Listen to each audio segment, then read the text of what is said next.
Groundwater by Tacey M. Atsitty. It was the Christmas my sister's hamsters went missing from their cage. Santa had just brought Kisses and Fatso only 2 nights prior.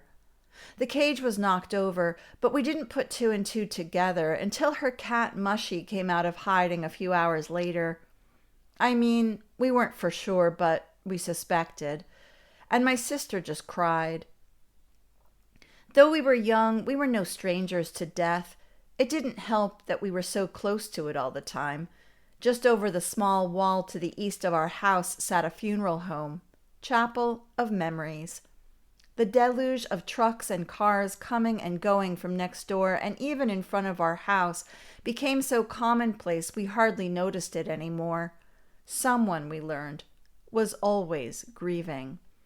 I once snuck past the funeral doors during someone's family gathering for their dearly departed.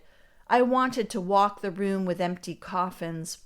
I knew exactly where to go because I had been there a few weeks prior at my dad's side picking out the coffin for my uncle. I was a planner, and I wanted to pick out my own. I sauntered past the high-end ones not because they were too expensive, but because they simply weren't me, and they were outdated. At one point, I remember hearing several women howling in the next room over. I knew their grief. Waves stirred and swelled within me. Part of me wanted to join them, but there it was, a human-sized cedar box with a lacquer so clear it could have been hard candy. The coffin had native designs burned into its sides, but the workmanship on it was just okay. I ran my fingers along the burnt edges, the tips picking up ash, though that coffin most appealed to me because it was lined with Pendleton wool fabric. I decided against it because it was too flashy. So I went with the plainest of plain wooden boxes. In that one, I knew I'd be lying closest to the earth and all her water.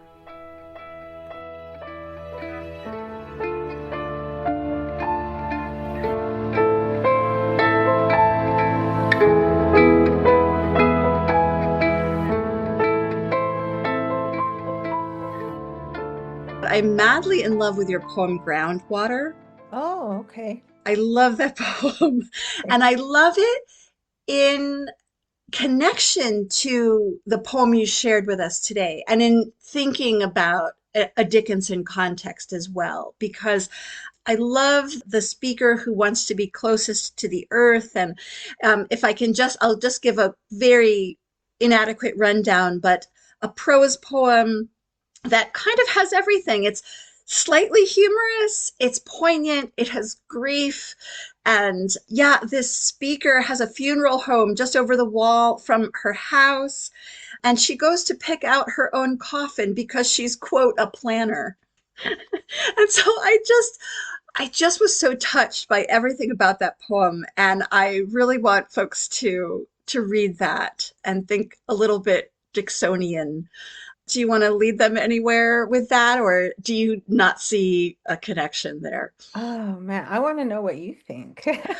Oh gosh, well, it's the speaker who has this really interesting awareness of death, right? There's a line that I wrote down, someone we learned was always grieving. And of course, we have that parallel of Dickinson, who for a period of time lived next to the graveyard and watched the funeral processions. Mhm. That is not the same house that is the Dickinson homestead where the museum is housed.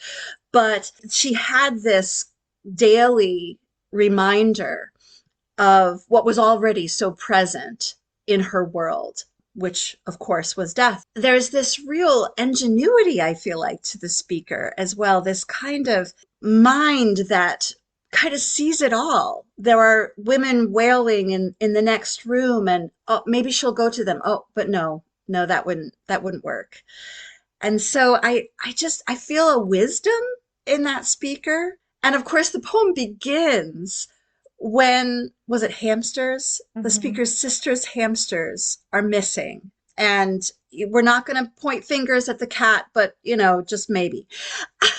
And so it starts in this very kind of this world of the child, I think, that it is so big, and of course their lives. I don't want to insinuate that a hamster's life is not a life that is worthy, but then it sort of, the gravitas gains and gains as the poem goes, and I adore it, and I adore it. Yeah, next to after Emily Dickinson's Letter to the World. So, for what it's worth. Thank you. Yeah, I appreciate that. Absolutely.